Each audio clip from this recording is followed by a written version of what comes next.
Waliwo okwekalakaasa mu kibuga okubadde tekwategeerekese ng'era tekwateekeddwa mu pulogulaamu ng'era nga ne poliisi tekumanyiiko nti kuyinza okuvaayo mu ngeri eno nga bwe kuvuddeyo gwe mukwano gwange ali eyampuliriza.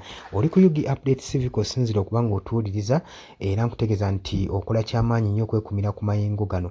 Mmwe abali mu diaspora mbalamusizzaako nnyo nkiwa temuva ku mayengo gano aga UG Update Civic. Habula gwagala otweyungako kkirira wansi waliwo ekigambo subscribe kikoneko ojja kuba ng'osobola bulungi nnyo tweyungako ddala bulungi nnyo.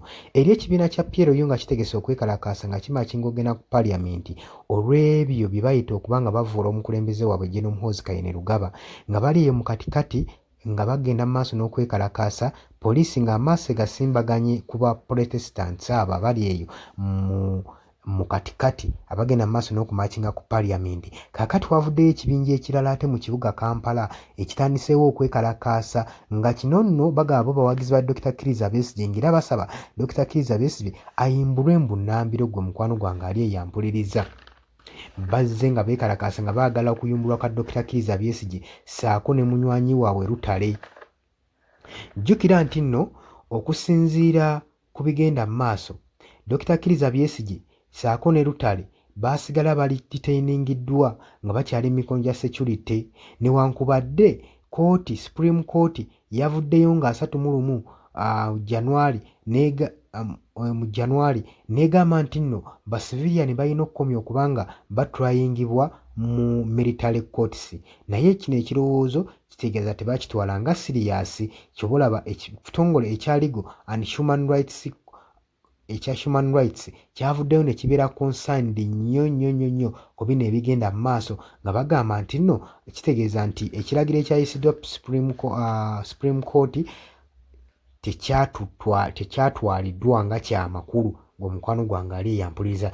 Jjukira nti nno Dr. Kizza Besigye yakwatibwa mu kibuga Nairobi ne mukwano gw'ono nga kiteebereza nti baabakwata n'emmundu 2 ne baggulako omusango gw'okutambula n'ebisi ssaako n'ogw'obutujju ng'omukwano gwange ali eyampuliriza. Era kigambibwa nti amagye aga UPDF ge gaamukwata ng'ali mu kibuga Nairobi ne gamuleeta ne gamukuba mu kkooti y'amagye gwali eyampuliriza. Naye gye buvuddeko emabega Supreme Court yavaayo n'egamba nti si kya bwenkanya kkooti y'amagye kukozesa civilian kubanga teyina jurisdiction zimala kubanga ebuzisa ba civilians. So ba civilian bonna balina okuba nga batrayingibwa nga batwalibwa mu courts eziri nomo zisobole okuba nga zibawuzisa mu civilian courts gwe mukwano gwange ali eyampuliriza. Kaakati nno tebakuliddemu okwekalakaasa mwe muli tulinaabwe ssaako ne guruupu ye. Kakwano nno ka guruupu kano kabaalooya kabadde ne pulaani egenda ewa Anthony General Kiryowa Kiwanuka ku nsonga ez'okuba nga eza legal prosecution nga tebannaba kuba nga bakwatibwa newankubadde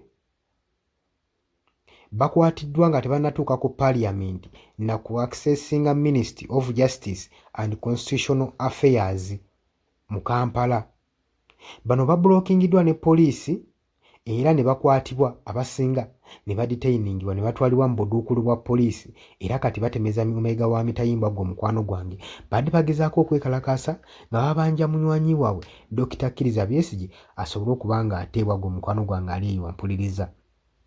Bagamba nti newankubadde Dr. Kizza Besigye agezezzaako nnyo enfunda eziwera ng'agamba talina musango, kooti eno esigadde tewa Dr. Kizza Besigye kakisa kuwozesebwa mu civilian court wabula bamukutte ng'ab'amagye ate nga ne Supreme Court yavaayo neyasanguza negamba nti kimanya mateeka kooti y'amagye okuwozesa ba civilian.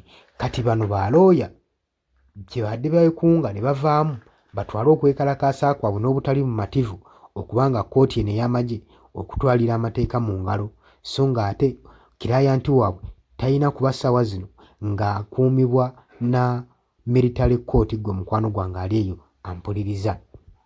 Olowooza ki ku nsonga eno? Golowooza okwekalakaasa kwa bano kunaaleetera military court okutta Dr. Kizza Besigye n'awuzisibwa mu military court? Ye okwatibwa kwa Besigye kuyina kye kunafuya ku opposition? jangu mu comment section gwe mukwano gwange ali yampuliriza gwagala otweyungako mu comment section kirira wansi waliwo ekigambo subscribe kikoneko ojja kuba osula bulungi nnyo tweyungako. Mbaagala nnyo baganda bange mwenna bali mu diaspora mwebale kwekumira ku Yugi Updates TV.